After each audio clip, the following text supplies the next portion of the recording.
വീടുകളിൽ ചപ്പാത്തി ബാലൻസ് വന്നു കഴിഞ്ഞ് കഴിഞ്ഞാൽ അത് നമുക്ക് 4 മണിക്ക് കഴിക്കാൻ പറ്റുന്ന ഒരു സ്നാക്സായിട്ട് ഒന്ന് ഉണ്ടാക്കിയെടുക്കാം നമുക്ക്. അപ്പോൾ ഒരു ചീനിച്ചട്ടി വെച്ച് എണ്ണ ചൂടായപ്പോൾ കുറച്ച് കടുകിട്ടിട്ടുണ്ട്. അതിലേക്ക് ഉള്ളിയും ചെറുതായിട്ട് അരിഞ്ഞ് കുറച്ച് തേങ്ങയും കൂടി ഇട്ടിട്ട് വഴറ്റിയിട്ടുണ്ട്. അപ്പോൾ നമുക്ക് ഈ ഉള്ളി ഒന്ന് നന്നായിട്ട് വഴന്ന് കിട്ടാനും ചുമന്ന് കിട്ടാനും നല്ല സ്മെല്ല് വരാനും വേണ്ടിയിട്ട് ഇതിലേക്ക് 1/2 സ്പൂൺ ഉപ്പിട്ട് കൊടുക്കാം. ഉപ്പിട്ട് ഉള്ളി വഴറ്റി കഴിയുമ്പോൾ അത് ചെറുതായിട്ടൊന്ന് ചുമന്ന് വരുമ്പോൾ ഇതിലേക്ക് നമുക്ക് അരിഞ്ഞ് വെച്ചിരിക്കുന്ന മസാലകൾ ചേർത്ത് കൊടുക്കാം. ചെറുതായിരുന്ന ഇഞ്ചി, വെളുത്തുള്ളി, പച്ചമുളക് എന്നിവ ചേർത്തിട്ട് ഇത് നന്നായിട്ടൊന്ന് വഴറ്റുക. 2 സെക്കൻഡ് ഇത് വഴറ്റിയതിന് ശേഷം നമുക്ക്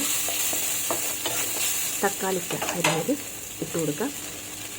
തക്കാളിക്ക ചേർത്ത് ഇതൊന്ന് സ്മൂത്തായിട്ട് വരുമ്പോഴത്തേക്ക് നമുക്കിതിലേക്ക് ചേർക്കേണ്ട കുറച്ച് മസാലകൾ എടുക്കാം. ഇതിലേക്ക് ചേർത്ത് കൊടുക്കുന്ന മസാലകൾ നല്ല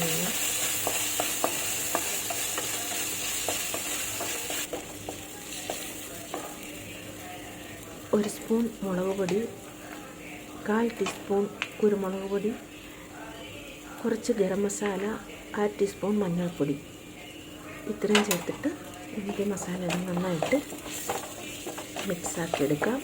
അതിൻ്റെ ചെറുതായിട്ടൊന്നും അതിൻ്റെ ആ ഒരു പച്ച സ്മെല്ല് പച്ച മാറുന്നത് വരത്തേക്ക് നമുക്ക് നന്നായിട്ടൊന്ന് വഴറ്റിയെടുക്കാം.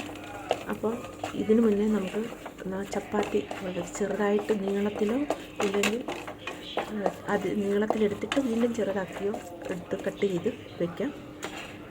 അങ്ങനെ കട്ട് ചെയ്ത് വെച്ചിരിക്കുന്ന ചപ്പാത്തി നമുക്ക് ഇതിലേക്ക് ചേർത്ത് കൊടുക്കാം. ചപ്പാത്തി ചേർത്ത് കൊടുത്തിട്ട് മസാലയുമായിട്ട് നന്നായിട്ട് മിക്സ് ചെയ്യുക. ചപ്പാത്തി നന്നായി മസാലയായിട്ട് മിക്സ് ചെയ്തതിന് ശേഷം ഇതിനകത്ത് ഉപ്പ് കുറവുണ്ടെങ്കിൽ നോക്കിയിട്ട് നമുക്ക് കുറച്ച് ഉപ്പ് കൂടി ചേർത്ത് കൊടുക്കാം കേട്ടോ.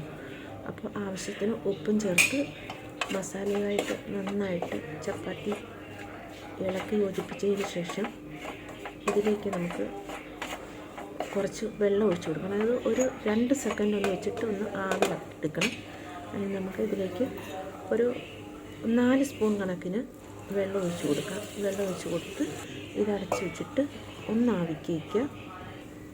അപ്പോൾ ആവി വന്നിട്ട് ആവി കൊണ്ട് നമുക്ക് ഒന്ന് എടുത്ത് നോക്കാം, നോക്കി നോക്കാം. അപ്പോൾ നമ്മളുടെ കൊത്ത് ചപ്പാത്തി സൂപ്പറായിട്ട് കൊത്ത് ചപ്പാത്തി റെഡി ആയിട്ടുണ്ട്.